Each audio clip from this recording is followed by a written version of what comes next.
Hey, everybody, welcome to Question Christianity. We are back tonight. Sorry about last week. We had some last minute changes thanks to some schedule conflicts that popped up kind of last minute. So appreciate everybody bearing with us. We are back tonight. Tonight we are discussing and diving more in depth on the whole QAnon movement. Is it Christian? Can Christians follow it? Are there Christian principles behind it? So we're going to be taking a look at all that and more tonight as we continue down that rabbit hole. So this is an educational program, so we're trying to educate Christians on the QAnon movement. If you're a part of that movement, we welcome you to the show. We would love you to participate in the comments.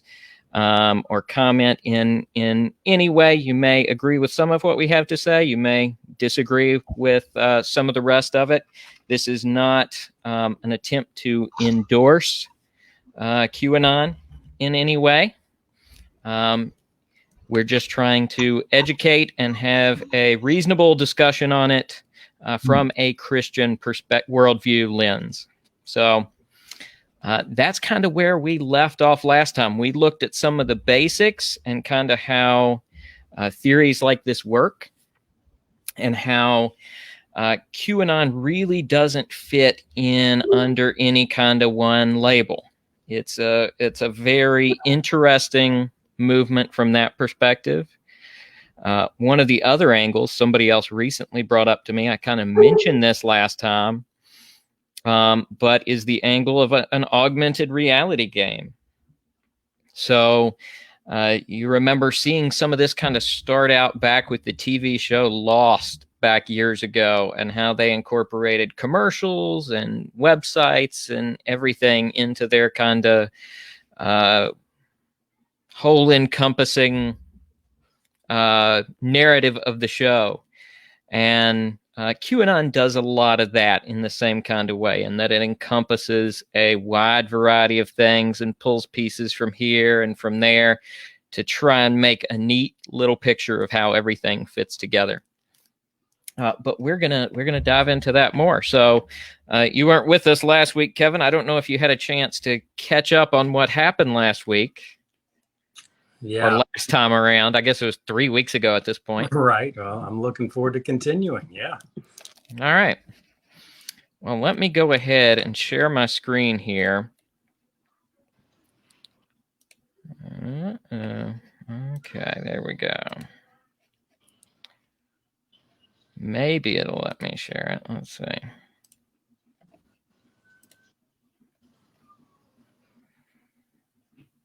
So we really just talked about kind of basic beliefs last time. And we talked a little bit about conspiracy theories. We're not trying to use that in a derogatory sense, the way it's sometimes used today. We're kind of just using it by its definitional sense. If something's a conspiracy, it's a group of individuals conspiring in some way to keep things hidden from most of the populace. So in that sense, QAnon fits the definition of a conspiracy theory, in that there's a leftist group of individuals who are child predators. That's kind of the core QAnon beliefs, and then you kind of expand out from there and get into some of these other things, such as Trump being a messianic figure, as well as a wide variety of other conspiracy theories, such as 9/11 being an inside job, and even, out to the edges of flat Earth and that sort of thing. People rope in under this big umbrella, but none of those are specifically tied to QAnon per se. So the child abuse, as you said, so that's like the core thing. Like, if you don't believe in child abuse, you ain't QAnon. Is that what we're saying? Yeah, I think very much so at the core of it. And there were a couple. Let me see. There were a couple Q remarks from last time that I believe we looked at that really showed this, or maybe we get on them this week. We'll see. But some of the QAnon remarks, let's see. We talked a lot about sheeple and how they consider anyone who is not part of this understanding of things is part of that. Yeah, so from Q drop 29 we looked at last time there at the bottom. The truth would be outrageous to most Americans, would riot, revolt, reject. The pedo networks are being dismantled. The child abductions for satanic rituals, i.e. Haiti and third world countries, are paused, not terminated until players in custody. So that kind of stuff, definitely I would say one of the core kind of Q beliefs, if you tied it to anything, would be one, the fact that there's this giant child sex trafficking network, and then two, that Trump is a real hero of this movement in terms of saving the world from these global elites. Never mind that he kind of is a global elite himself, but anyway, they believe he's somehow outside of that. So let's get back into this. So a lot of people believe in some level of conspiracy theory. The question is, where do you draw your kind of demarcation line? So just like with a lot of beliefs, everybody kind of has, it's kind of a spectrum. And the same thing goes with theories like this. There are a spectrum of theories that range from plausible to impossible. And usually somewhere along that line, people would draw a line and say, you know what, I can believe this. I think that's plausible, but I can't exactly say, you know, flat Earth is a possibility, or, you know, maybe your line's further back. So I would say we all probably believe a certain level of conspiracy theory, because there are conspiracy theories that have played out in real life. We've certainly seen that with Watergate. You don't find out about these things until later, but it happens. So to touch on the main beliefs of QAnon again, global elites running trafficking rings. Hollywood elites are involved in this as well, along with often mentioned satanic sacrifice. We mentioned this kind of being a revision to the whole satanic panic movement of kind of the 80s. It just seems so over the top. Yeah, I think, and I think it depends. Something, it's like, think about the worst things you could possibly say about a group of people you wanted to slander, discredit. Yeah, it's like, what, I mean, if I hadn't seen this, you'd be like, what would you do? It's like, child pornography, child abuse, satanic rituals. It's very interesting. I mean, that doesn't necessarily mean it's false. It's just, gosh, it seems so over the top. Well, I think it's easy enough for people to tie in certain pieces. Like I said last week, the main time this kind of blew up and really expanded was after Epstein's arrest. Alien lizard people? Hold on, we'll come back to that. Okay, again, people believe in a spectrum of things. So not every QAnon person is going to fall under that umbrella of believing that alien lizard people have enacted this within the government. There are some, but I forgot where I was going at this point. So I think it's easy for people, especially when they saw events like Jeffrey Epstein being arrested, and then everybody kind of made this big joke out of Epstein's suicide or lack thereof. I mean, most people on some level, I think, see that there's some weird stuff going on there. So do we really know whether he killed himself? Probably not. Who knows what Probably happened not. there? Something happened. Right. Something happened. That's what we know. And when this kind of went down, I think it was one of those entry level events for a lot of people. They saw this, they started digging into it more and said, "Oh, well, what are people saying about this?" And they go down a YouTube rabbit hole of seeing videos that get progressively more interesting, because there is something interesting and even addictive about the kind of videos that are out there for this sort of thing, because it gives you that kind of dopamine hit of a really good mystery, because it's like, oh, that is interesting. Oh, that is interesting too. So I think that's how the rabbit hole starts for a lot of people. It's kind of an entry level event that makes a lot of sense, and then down further and further they go. Some people get all the way down to, where lizard people are running the show. And one of the awful things that's happened that's been tied to a QAnon follower is he thought his brother was one of these lizard people and ended up murdering him. Yeah. It's horrible. So, there certainly could be some other factors such as mental illness at play there, but there's a certain level where if someone believes these things deep enough, it becomes very religious in nature, and people are willing to do whatever it takes to fulfill what they see as their role in this.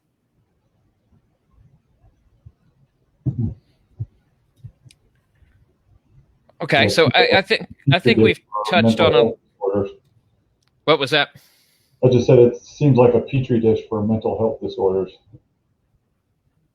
Like, if you had some type of conspiracy issue already, this is just like the petri dish for it. Also, this is kind of random, but it seems kind of on the same level as the Ready Player One book or movie.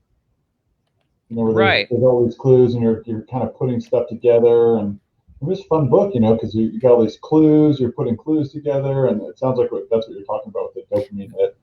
Yeah, that's an excellent depiction of it. I think that's why it's so addictive and engrossing to people, is because it has that gamification aspect to it, in that, you are discovering these things and you're going out there and finding clues and putting A and B together, and I think that makes it very appealing. The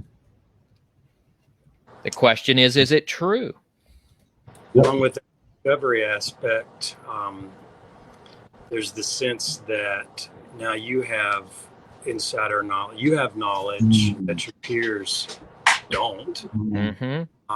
You're sort of special in discovering these hidden agendas that others, for whatever reason, haven't or can't see. Like you, almost a Gnostic appeal. Yeah, that's an excellent point. Because you certainly see that, and you see that in the way people talk about it too. A lot of the groups that have kind of spun off from this call themselves red pillars. So you think about the Matrix and taking the red pill or the blue pill. Only they as it is. Exactly. It's like opposite political spectrum of being woke. I was getting ready to say that. Right. Critical theory, only certain people are able to know truth. Yeah. So, and along with this, as well, there is kind of this belief behind it. I've been researching this stuff for a while now, and dove into a book by one of these people recently. But there's definitely this view of a world consciousness awakening as well, which isn't necessarily something Actually, I have seen some of the Q crumbs have hinted at this as well, but there's this very new age type idea of consciousness is going to reach a higher level because we're going to awaken everybody to this higher reality, and consciousness as a entity itself will increase to a certain degree. Okay, so it's not just there'll be more light on the facts that were previously in the dark. It's just the nature of human consciousness will elevate somehow. Yeah, and a lot of Christians who I've seen who have kind of come at it from this spot see it as the millennial reign of Christ.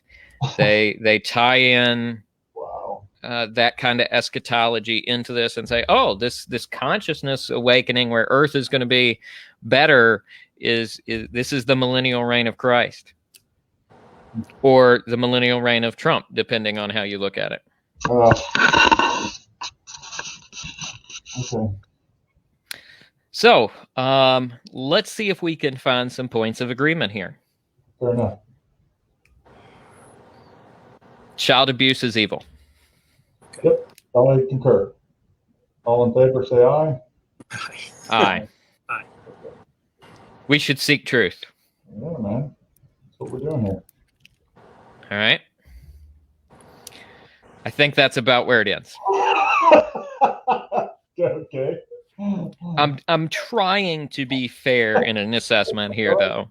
But I really think that's where a lot of the parallels are going to end. But I encourage, especially Christians, if you're a part of this and you stumbled on this video, please stick around and hear us out. So here are some of the concerns. One is evidence. There are a lot of bold claims made by Q followers, and the evidence presented is usually YouTube videos. And if you watch the YouTube videos, they usually present some coincidences, they present some weird things, they present one or two things that they try to link together that really have no connection. There's really not a whole lot of evidence there when you look at these videos. They make bold assertions, and then they don't do anything to back it up. Can I piggyback on that? Absolutely. I've just been thinking about this from the standpoint of evidence the whole time, and for Christians, I'm really concerned that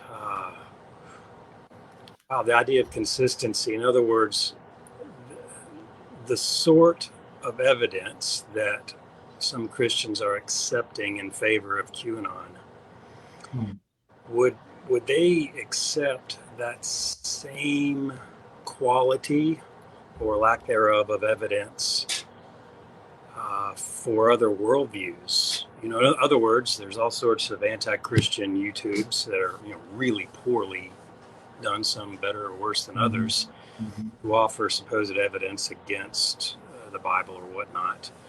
Zeitgeist video. So, if Christians are conditioning themselves to accept low standards of evidence, they're really hurting their own credibility. They're not consistent. They're possibly opening themselves up to greater confusion in a variety of ways. Anyway, you know where I'm going with that, so I'll just leave off. Yeah, no, it's a very interesting point, and I wonder. So your point is, if they're willing to accept this seemingly low standard, lower the bars. Yeah, if it just counts as evidence, then you'd have to count these really poor arguments against Christianity as valid as well, if once you've lowered the bar, to be consistent. Yeah, and I see it just as problematic coming from the other side, which is, I mean, one of the things that we're doing here, generally speaking, through this whole question Christianity thing, is I wish that more Christians actually brought a higher tolerance of belief to the Christian faith itself. And I think we just have this easy believism in Christianity. I mean, listen, I want everyone to be Christian, but I want them to be Christian because they believe Christianity is actually true. And so I just wonder if the same people that are Christian and buying into QAnon are the same ones who just said, I was raised in it and I always believed it, and then that's it, I believe it because I do. Yeah, and even spurn the idea of looking at Christianity evidentially to reinforce the faith that they already have, which is fine. I mean, if you were born in a Christian household, God bless you. Like, what a blessing that must have been, because I didn't. And so, what a blessing that must have been. That said, back that up. It's okay to look at evidence, and it seems, and you guys are as aware as I am, that there are some people in the Christian faith, when you want to buttress their faith with evidence, it's almost kind of like, and we don't do that. It's almost like an insult to faith somehow to do that. But again, then you set yourself up for like this, because your brain isn't used to looking at things critically. Gosh, and that would go in well, you have problems with that just in doctrine and different, all kinds of problems. So, Yeah, I think one has to wonder about that, and how much the church hasn't. I hate to throw this out there, but how much, and I don't say this too broadly, but how much the church hasn't kind of set people up for this in terms of not giving good evidence to support Christianity, and not teaching good methodology for investigating.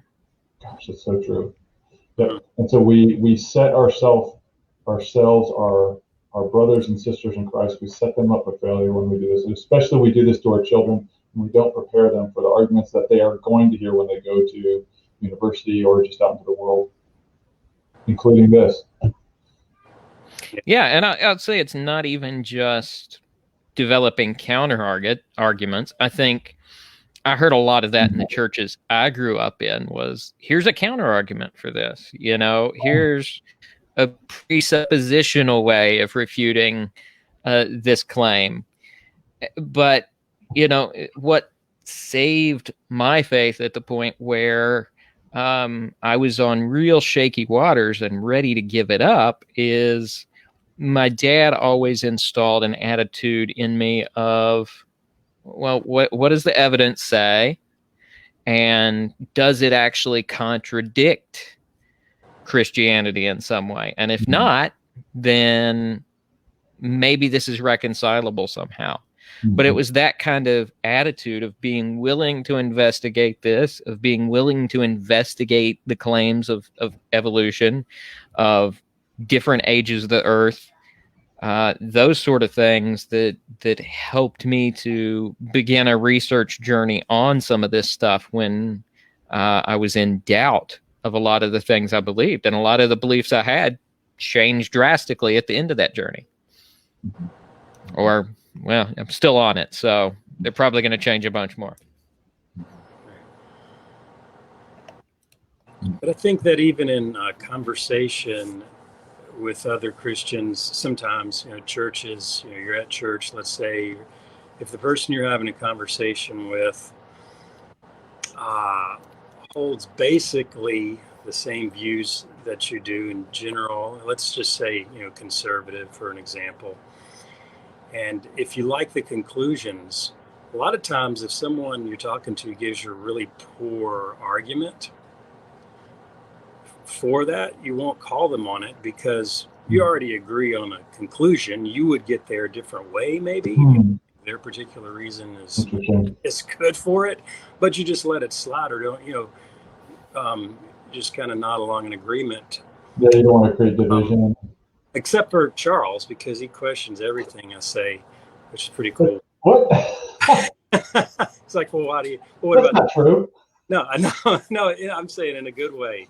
You actually make me think about the, the reasons I have for this or for or against something, which is very healthy, but it's something about evangelical culture. A lot of other Christians are hesitant, and sometimes I am too, hesitant to say, oh no, you think that's a good argument, but what about this? Even if you actually agree on the conclusion to their argument, so there needs to be more of that for churches to be healthier in this way too.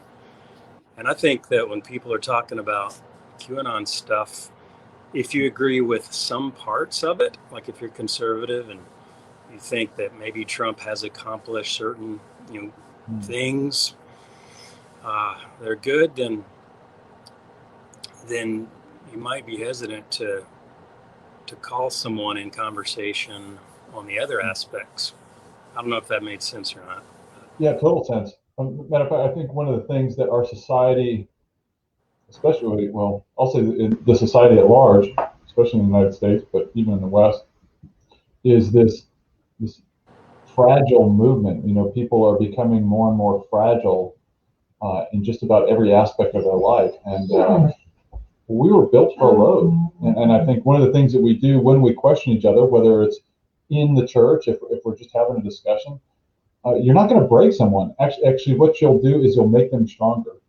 This is the whole anti-fragility topic that there's podcasts and books written about. But we're better than resilient. We're anti-fragile. We become stronger when we're put under a load.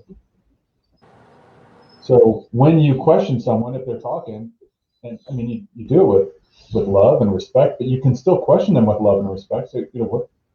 I'm not following you. We're like, what's going on here? Especially maybe something as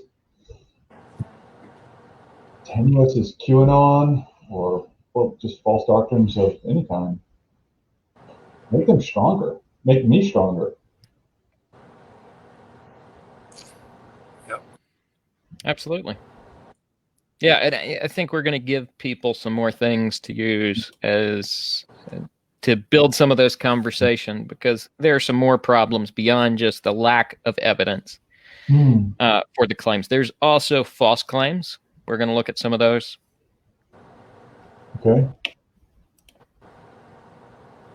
I think there is certainly some significant baseless slander that comes out of the QAnon movement, and even the Q individual specifically.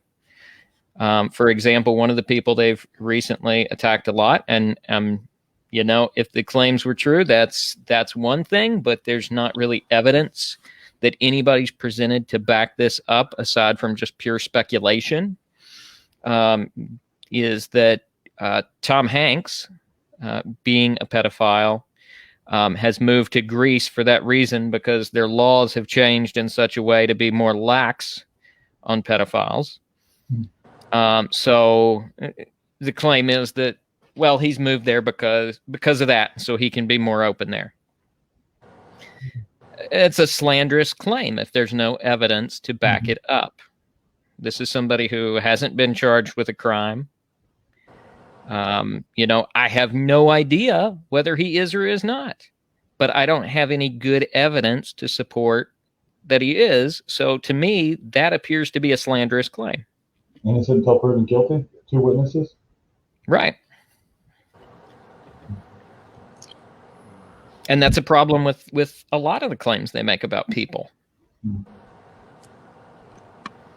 And from that comes a lot of real damage to families, not only in the sense of slander, but if somebody doesn't follow QAnon, or if somebody questions the claims, there's a lot of real damage that's been done to families through this movement, not to mention the kind of crimes I mentioned earlier, such as the one guy who cut off his brother's head. Yep, that's a crime. And then QAnon certainly has unbiblical teaching. Okay. That should be a concern for Christians.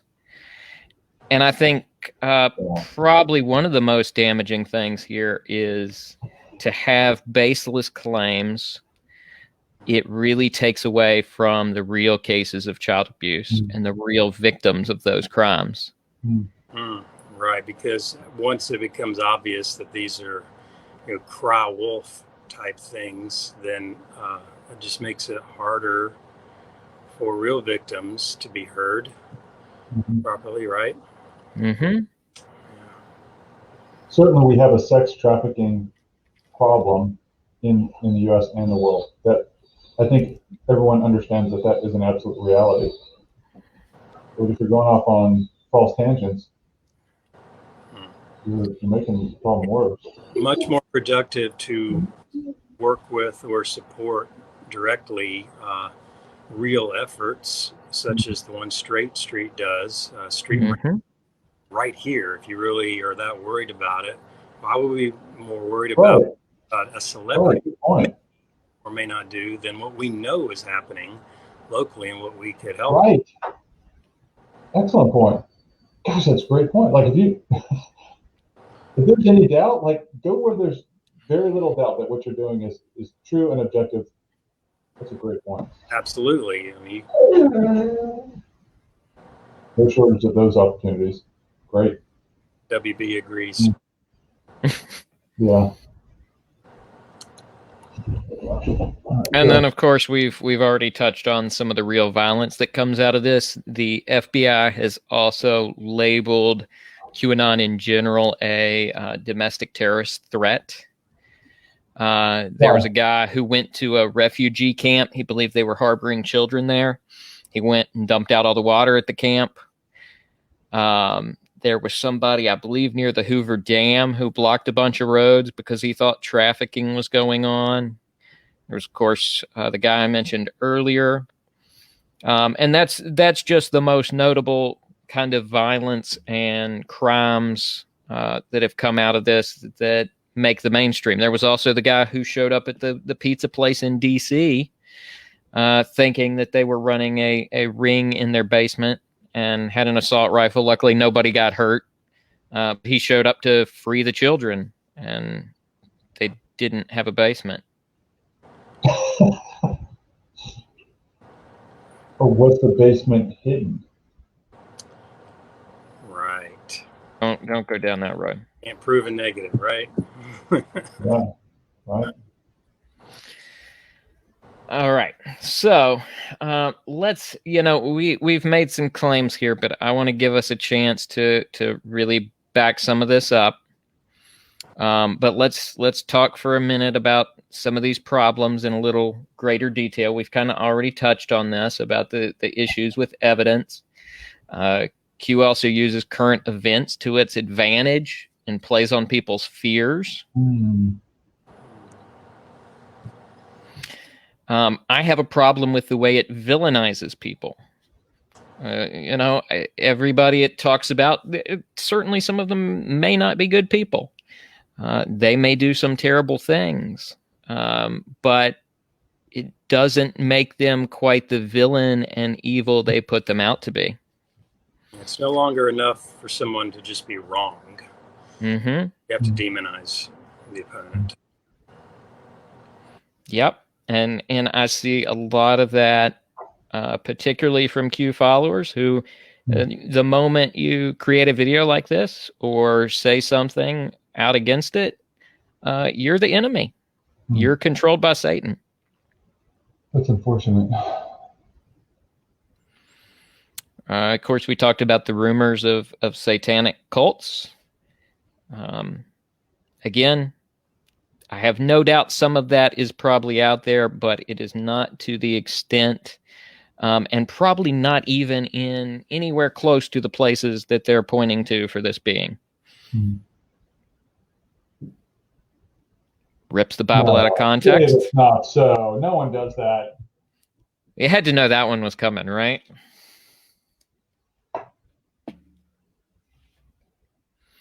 Of course, we've talked about Trump a little bit as a messianic figure. I have a problem with that. Regardless of your views on Trump as a political figure, he is no Messiah. I have one Messiah, and that's the only one I have, and there's no room beside him. Yeah, that's a deal breaker right there. Mm-hmm. And then Christians who try and claim the QAnon movement, there's also the issue that there's no mention of the gospel whatsoever within this movement, at least not from Q. There's no indication of the gospel being spread in any way. It's all vague references to God. And then there are multiple Q drops. This one seems to be one not a lot of people are familiar with, but there are multiple affirming Q responses that have very derogatory misuses of Jesus's name, and I list the Q drops there. So if people don't believe me, please go check out those Q drops and tell me that's not used in a way that would be offensive to Christians.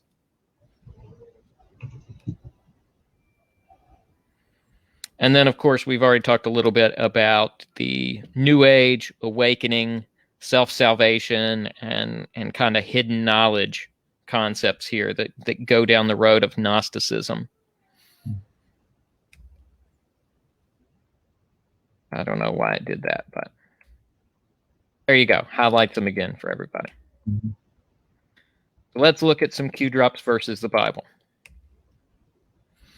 Q drop 1797, sheep no more, is a direct contradiction to the biblical representation of Christians as sheep and the Lord as our shepherd. Q is very derogatory towards sheep in any way, shape, or form. And even though the metaphors may be a little different, I think as Christians, I certainly don't mind having a shepherd and being a sheep in the sense it's mentioned in the Bible. And yet there's a pretty different view here on things. Stop me at any point, Charles, if you want to dive deeper into one of these. I just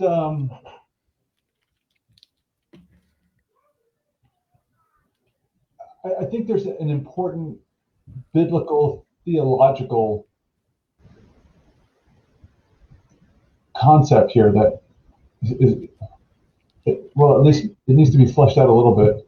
Okay. I mean, obviously, I think from what I'm reading here, when he says "sheep no more," I mean, I can sympathize with that sentiment where, okay, don't just blindly follow. You know this, like a blind sheep, just like you're being led astray, and there's some good biblical background for that, to not being led astray. But what's interesting about that is, okay, you don't want to be led astray, but you do want to be led by Christ. And so it's like you're going to be led. I mean, it's not that we're going to check our brain to the door and not think anymore, but we do have to follow something.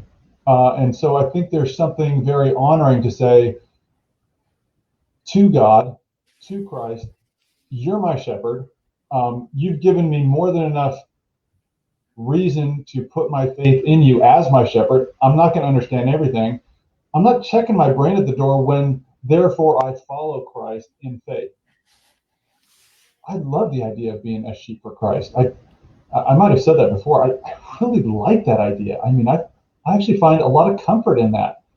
Not that I'm checking my brain at the door. I think there's good reason why I have chosen, or he chose me, maybe is a better way, to be his sheep. So, who are you going to follow?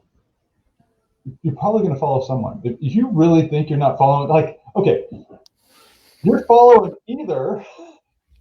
someone. At this point, if you're QAnon, you're following Q. Mm-hmm. So you're following someone. Now, the question is, which one is worthy of putting your life and faith into? Yeah, and that's something to think about. But you're gonna be probably going to be a sheep in some aspect for somebody. Mm-hmm. I would agree. All right, what's next? All right, so Q drop 3843. Trust and believe in yourselves. Not good, man.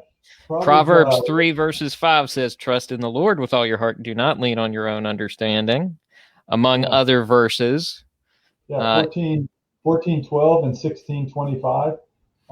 There is a way that seems right to a man, but in the end it leads to death. If there's that's trust and believe in yourself is certainly not a biblical concept. You can trust and believe in yourself all the way to hell. That's where that's going to get you. Yeah. Gosh, I think that's one of the most miraculous and marvelous and wonderful things that Christ does is awaken you to the evil in yourself. That's not a very popular thing, but I think it's true. No, it's not. And if you trust and believe in yourself completely, well. Yeah, and that's not the only place where that's mentioned. That's a catchphrase that's repeated rather frequently in Q drops. Oh, okay. Same type of thing going on with that and the sheeple thing. Yeah. But there's kind of it's an interesting thing here because trust and believe in yourself, but why should I trust and believe myself? Because I believe Q says I should trust and believe myself. So who am I really believing? You see, it's like, well, you should trust and believe in yourself because of Q drop 2442, which says you are the saviors of mankind. I hadn't read that yet. And you can look these up. I went back through all of these to make sure that I wasn't ripping them out of some kind of context. Now, granted, you got to interpret the Q drops anyway, but the context doesn't add a whole lot to them here. It certainly doesn't shift the meaning away from how we're interpreting it here. So please feel free to check them out. That's why I listed the numbers here. 1797 is bad. This is my call. My personal thoughts based on my current belief system. 1797. I think it's wonderful to be a sheep for Christ. 3843, trust and believe in yourself. That's a very dangerous idea. 2442 is anti-Christian. Yep, absolutely. It is. I was just it's funny. I was just thinking about a verse, and I remember it's the verse where I'll probably butcher it, but basically Christ says something like, if you who are evil know how to give good gifts to your children, how much more will your Father in heaven give you the Holy Spirit to anyone who asks. But it's so easy to kind of read that thing. It's just like, there's this assumption of Christ, like, you who are evil. It's like, come on, you're evil, right? It's just assumption. It's not like he's talking to people who are, apparently, if you follow the rest of that verse, who are those who might ask for the Holy Spirit, who ask the Father for the Holy Spirit. If you who are evil know how to give good gifts, then if you ask your Father, He'll give you the Holy Spirit. But so it's like, it's everyone. We are not the saviors of mankind. We are the destroyers of mankind. We are enemies of God. You cannot be a Christian and believe that. Now, I don't care who I offend by saying that. I don't want to be offensive in the way I say it. That is a bluntly anti-Christian statement. You are either saved by Christ or you are not saved. And you certainly cannot save yourself. It's hard to become any more anti-Christian than that. That is where every heresy originally springs from. Yeah, absolutely. Okay. Well, so what's next? Well, we've got room for one more. I can hardly wait. Okay. Yeah. So back to discussing slander a little bit, and just gave some scripture to back up why slander is not a good thing. There is a ton of scripture that indicates we should not be slanderous of people. So that's Q drops versus the Bible.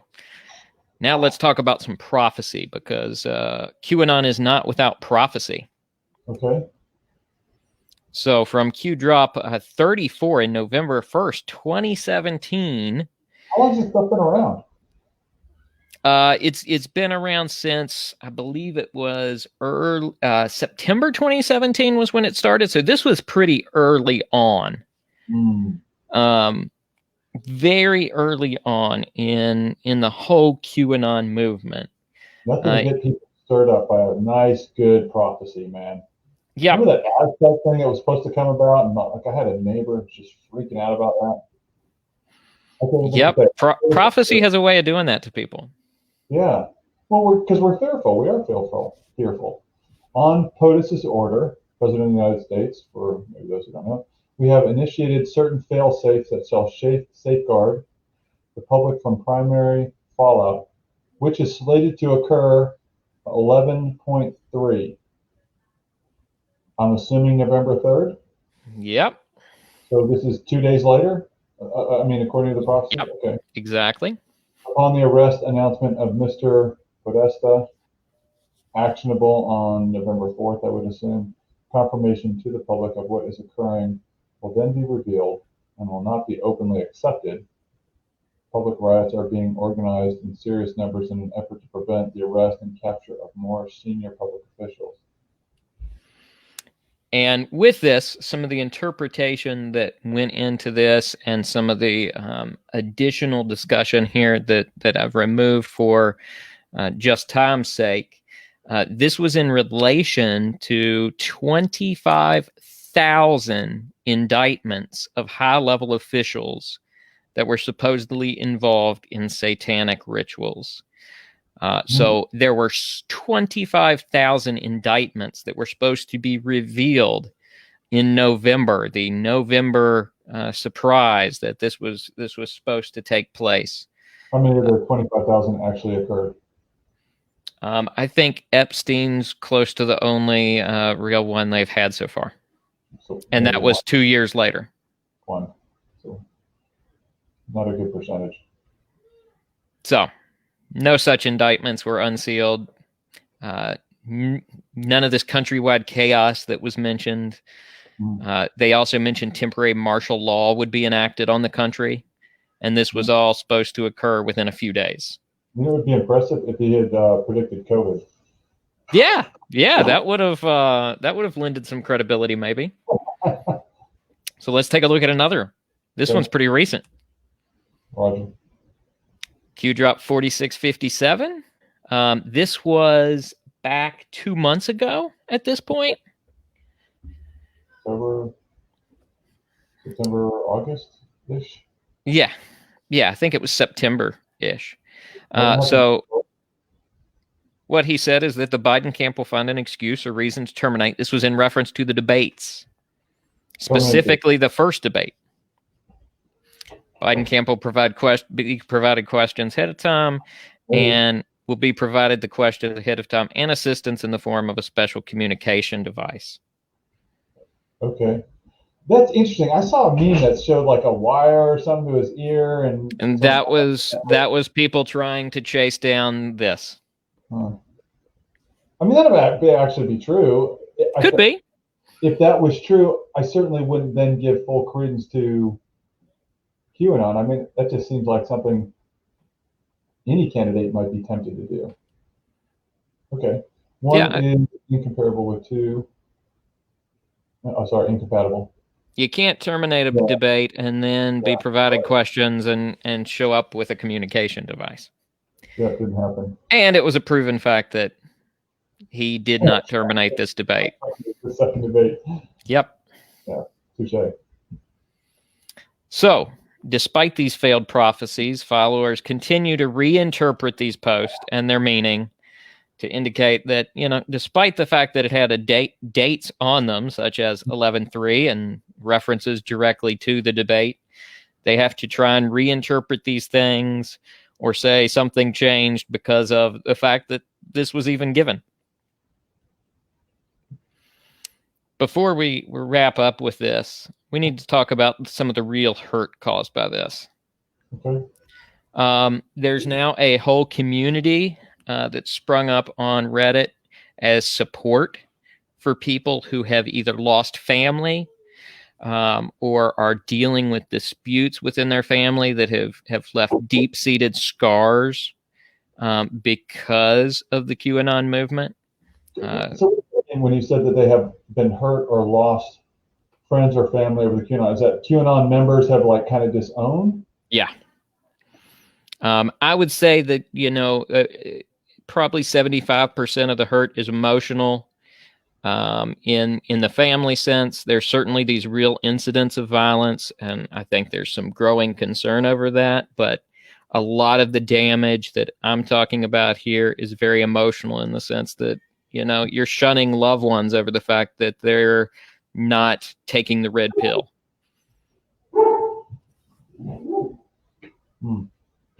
When families begin being destroyed over something, you should begin to wonder about it anyway. Yeah, it doesn't seem very Christian centric either. Right. I mean, I've certainly got some very close family members that are not Christian. I wouldn't shame them. I want to. And I think it's fair to say this at this point as well, is that this kind of behavior of shunning and cutting off outside resources and even family like this is very cultic in nature. This is the kind of behavior you see within various cults, is that you shun the people who try and push back against it. You cut off lines of communication. You have behavior control. You have emotion control. You have thought control, and you have environmental control. And you do these things to control people and keep them within the group. You don't do that I don't think you really do that when you really feel like you have truth on your side. I think you do that when you feel defensive. And that goes for that certainly can even go for people who might actually have the truth on their side and just don't have the confidence or the, a deeper knowledge behind it. Yeah. Christians can be like that in their faith. They become very defensive. They can act like this in defense of true Christian doctrine because they don't have a true internal confidence. Absolutely. And, it's interesting. I have a friend doing a lot of research into this, and it's the groups that are extremely dogmatic, closed off, and not open to evidence of different positions, or even willing to have those kind of discussions, where a majority of deconverts come from. Those are the people leaving the church, are the ones in the more, and that's not saying we're going to talk about progressive Christianity in a couple weeks after this. So it's not saying you should, switch over and be a progressive Christian. It's just saying, there's a reason groups where different ideas aren't permitted at all. There's no challenge. And ideas and people are shut down, are not healthy. Yeah, it's bad sign. Bad sign. And by the way, my guess is QAnon followers are typically pretty far on the conservative side. I mean, that seems pretty obvious, right? Trump's your Messiah. Yeah. So I would think that the QAnon people who are, I think rightfully getting pretty upset about the whole idea of cancel culture. This is the same thing. Mm-hmm. So it's just another. I mean, maybe it doesn't have the same term as cancel culture, but if you're shunning your family or your friends because they don't agree, that's cancel culture. It's just on a different side. Yeah, we're saying that, but we don't agree with you. You must clearly be, a Satan worshiper, and must have kids hidden in your basement. So, in some ways, that's even worse than canceling somebody. I mean, you're potentially destroying their reputation as well. Right. Oh, okay. But like you said, it's the same thing, just from a different angle. Well, it's tempting, if you put stock into it, and it gives you this rush, and you tend to like it, you want to defend it. and you don't have good reason. If you want to defend something for which you don't have good reason to defend it, what else do you have? Right. Cancel culture is a good indication that something is seriously wrong. Those who are truly on the side of the truth usually encourage dialogue. All right. So how do we respond? A lot of these are going to sound familiar from some of the ways we respond to other things, but I think it's a little bit different as well. Of course, we need to be loving. We should hold fast to truth. We should ask for evidence of claims when they're made. We should watch out for rabbit holes that may seem appealing. They may be entertaining. They may be enjoyable. They may even have elements of truth in them. They may be 80% true. But if there are good lies interweaved with that, we have to be careful and watch out. Christians in particular need to be really careful to avoid movements that claim Christianity, such as Q does, but don't demonstrate it and even demonstrate the antithesis of Christianity in many ways. Christianity doesn't need help. It needs faithful followers. We don't need some new fancy Christianity. We don't need some fancy movement. Christianity is amazing and beautiful and wonderful on its own. Yeah, there's a reason that it's been around and had the influence on culture that it's had. Yeah. Of course, we already mentioned this. We need to watch out for groups that have high behavior, information, thought, and emotional control. For sure. Those are strong signs of a cultic environment.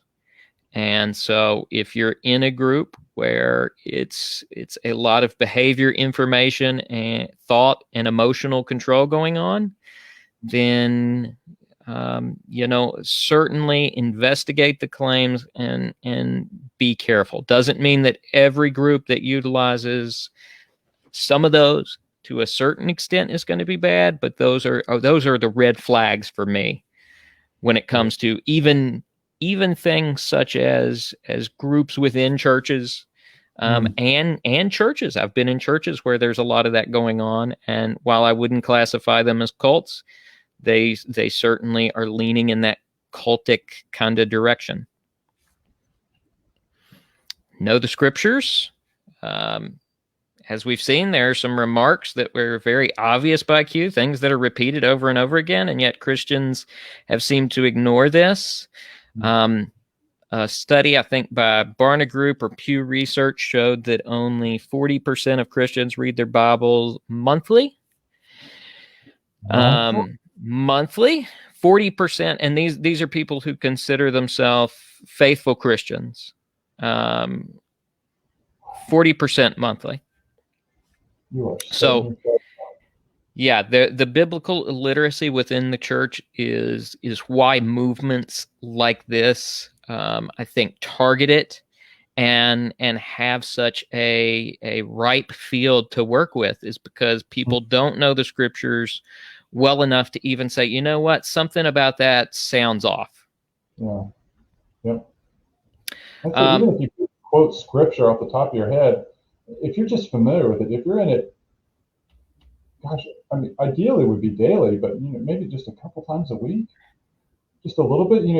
You'll build up a kind of an intuitive knowledge. Like, I don't remember where that was, but I read something that I know there's something that goes right against that. The Bible is amazingly coherent and consistent in its message. And so, like we did with the Proverbs things, just in the chapter of Proverbs, there's plenty there about not leaning on your own understanding, and it's throughout. It's certainly not in the Proverbs, or not only in Proverbs. Okay, yeah, but so yeah, you should probably know the scriptures. Mm-hmm. I think we also need to be cautious if you have a family or loved one who's been sucked in to this movement. Be patient and kind with them, but don't abandon them to it. Try and engage them respectfully, calmly. There are plenty of people who've come out of this movement, and I'm sure plenty more who will as they recognize some of these things. That's one reason we're creating this kind of content, is because Christians need to know that even just from a Christian standpoint, that we barely touched on some of the real dangerous aspects of this movement. But from a Christian standpoint, this group is something I really don't think we should have any part of, because the teachings, the ideas over, what is eventually going to happen, the Trump as the Messiah, these ideas directly contradict Christianity in a way that is dangerous. And then you throw the cultic kind of control on top of that of people, and the obsession that people get into over some of the gamification kind of aspects of this. And you have something that could take up all of someone's time, destroy the rest of the relationships in their life. And very soon you're left in a situation that is not only dangerous for possibly others, but it's dangerous for you. So, I think we need to be patient and kind and understanding and reaching out to people who are in this movement. But it's something we need to be aware of and prepared to discuss, because it continues to grow rapidly. And of course, as we've already talked about, Jesus is our only Messiah. There is no other. There is no one else who's fulfilled the messianic prophecies in the way that he has. There is no second Messiah in Christianity. There is only one. There are plenty of other religions that have a Messiah that's yet to come in some way, shape, or form, but not Christianity. Our Messiah has been here. He died on a cross 2,000 years ago as a redemptive sacrifice and bridge to the Father of all creation. Jesus is the only true long-term solution to child abuse. Mm-hmm. And if there really is a hell, then Jesus is your only chance of not going there. And this QAnon, even if it was all true, believing in QAnon will not save you. You cannot save yourself. There is no amount of good work you can do, no amount of right thinking that can bring about redemption with the creator of the universe. Yeah, sadly, I think that last point, not to be cliche, but it really is the most important one. And it kind of goes a little bit with the Bible familiarity. If you're not familiar, like just genuinely familiar with who Christ is as revealed in the scriptures, you might be tempted to go find something else. But if you were to look at the Christ that is revealed in the scriptures, he is more than enough. You won't need to, I don't want to say you won't be tempted, because we're always tempted towards things, but I think in the end, you won't find fulfillment there, because ultimate fulfillment can only really be found in Christ. Like it'll just seem like a cheap knockoff when you've seen the real thing. But truly, I think it just, I haven't looked at this stuff as much as you have, Caleb, but when I see this, and I put that, alongside of like good, solid Christian orthodoxy, it's like, this QAnon stuff just pales. Like, it's kind of interesting, whatever, but it's like, but I'm not giving up this. Like, Christ and the gospel, God, man, it's so solid and robust. Like, it's not even close. But you got to know that. You have to be familiar with good, solid Christian orthodoxy, or everything else is going to seem tempting. Yeah. Yeah, and like we mentioned last time, this adds nothing to Christianity. Yeah. Even if it were all true, it adds nothing to the gospel. Yeah.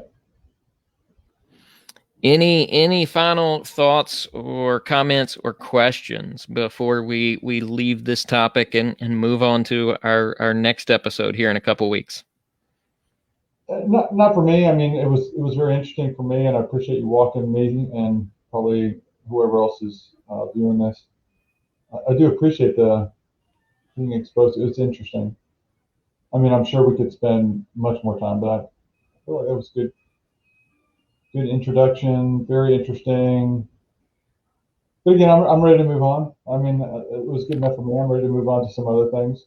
Well, Again, my goal with this was not to be exhaustive. Yeah. There's plenty of time people could spend on being exhaustive of this.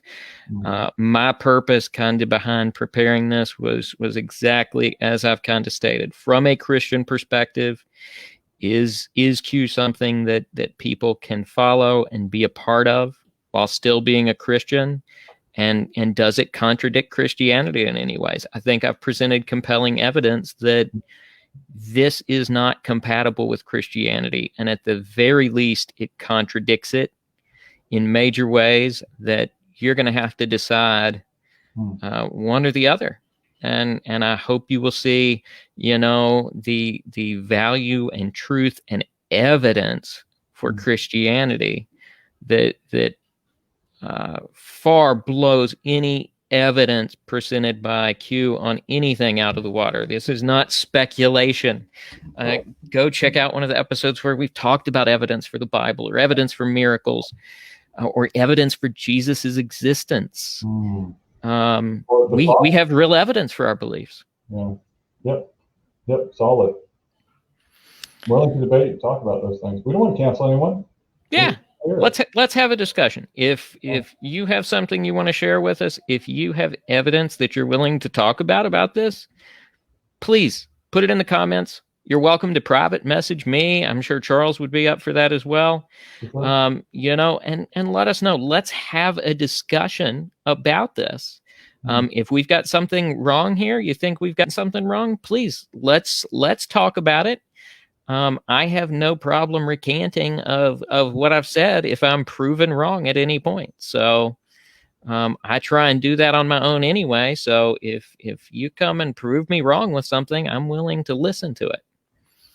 I hope you'll be willing to listen as well, and we can have a productive dialogue. So, all right. So maybe in 10 seconds, what are we doing next week? Maybe get people excited. Well, in 2 weeks, we will be taking a whole nother direction as well. We've touched on a lot of issues these last few weeks in this series, I guess, if you will, of current challenges to the cross.